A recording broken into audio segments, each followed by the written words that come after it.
তাতে ওনার নাম ছিল না অ্যাডভোকেট হিসেবে, এবং রেকর্ডেও নাম ছিল না, এবং উনি যে বক্তব্য দিয়েছে সেটাও রেকর্ড হয়নি। অর্থাৎ পুরা কে পুরা খালাস। তুমি একদিকে দাঁড়াবে আর আমি পিটিশনার হিসেবে দাঁড়াবো। जो मंजूर खोदा वही होगा। सरकारी कर्मचारी বলেছিল कितना का माफिक भुगता है, आजा मेरा हाई कोर्ट में देखता है किसका माई का लाल दूध का दम होता है। সুপ্রিম কোর্টে একেবারে জানিয়ে দিল যে এসআইআর হবেই, কোনো কেউ বাধা দিতে এলে সেটা সম্ভব নয়। ये तो होना ही था, ये तो होना ही था। आप ऊट पहाड़ से नीचे नामा, आप ऊट पहाड़ से नीचे नामा। ममता बुबू, ममता खाला, ममता আপা কোথায় গেল তোমার মর্দাঙ্গি? আমি বেঁচে থাকতে স্যার হতে দেবো না। আবার নটঙ্কি করার জন্য প্লিজ 5 মিনিট, প্লিজ 5 মিনিট উকিল হিসেবে বক্তব্য। কেন? আমি বলেছিলাম ওটা নটঙ্কি হচ্ছে, ওটা ড্রামা হচ্ছে। বাংলার মানুষ ওনার ড্রামা দেখতে দেখতে দেখতে ক্লান্ত হয়ে পড়েছে। আজকে ওই যে সেদিনকে যে 5 মিনিট বাংলার মানুষকে দেখানোর জন্য, বাংলার তৃণমূল কর্মীদের টনিক দেবার জন্য, ছিনাল ঘোষের মতো লোকেদের যাতে বলতে হয় দেখো আমাদের মমতা বাবু, দেখো আমাদের মুখ্যমন্ত্রী বাংলার মানুষের জন্য সুপ্রিম কোর্টে কালো কোট গায়ে দিয়ে দাঁড়ালো। এই যে নটঙ্কি, সে নটঙ্কি সুপ্রিম কোর্ট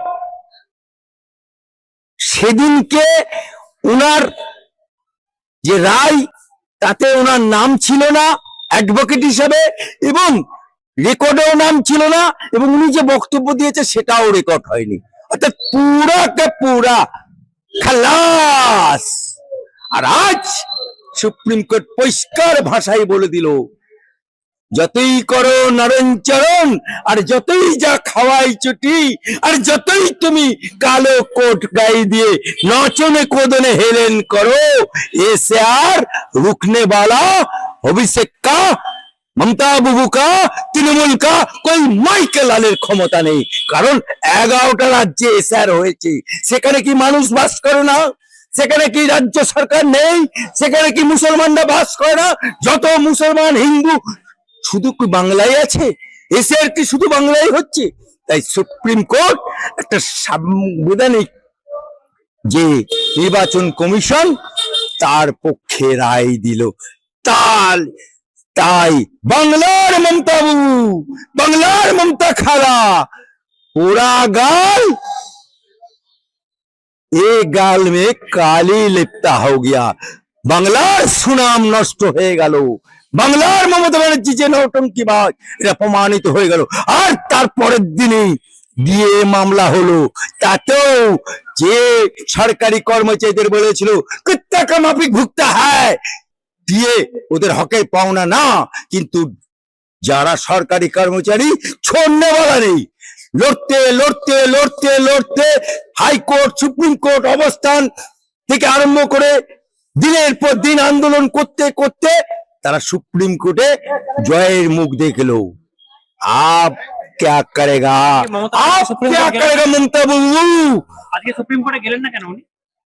পুরা গাল নিয়ে কি করে যাবে? কারণ ওনার নটঙ্কি তো শেষ, বাংলার জনতা ধরে নিয়েছে নটঙ্কি। আরেকটা জিনিস বলে দিই, ওকালতি আমি মমতা ব্যানার্জিকে চ্যালেঞ্জ করছি হাইকোর্টের অ্যাডভোকেট হিসেবে আলী আব্দুল চাঁদ। আমি মমতা বাবুর বিরুদ্ধে মামলা করেছি এই হাইকোর্টে, আজা ময়দান মে, হাইকোর্ট মে। তুমি একদিকে দাঁড়াবে আর আমি পিটিশনার হিসেবে দাঁড়াবো। जो मंजूर खोदा वही होगा। মমতা ব্যানার্জি কোন গুরু সিনিয়র অ্যাডভোকেটের কাছে বছরের পর বছর প্র্যাকটিস করেছে, তাই যাবে কোন মুখে?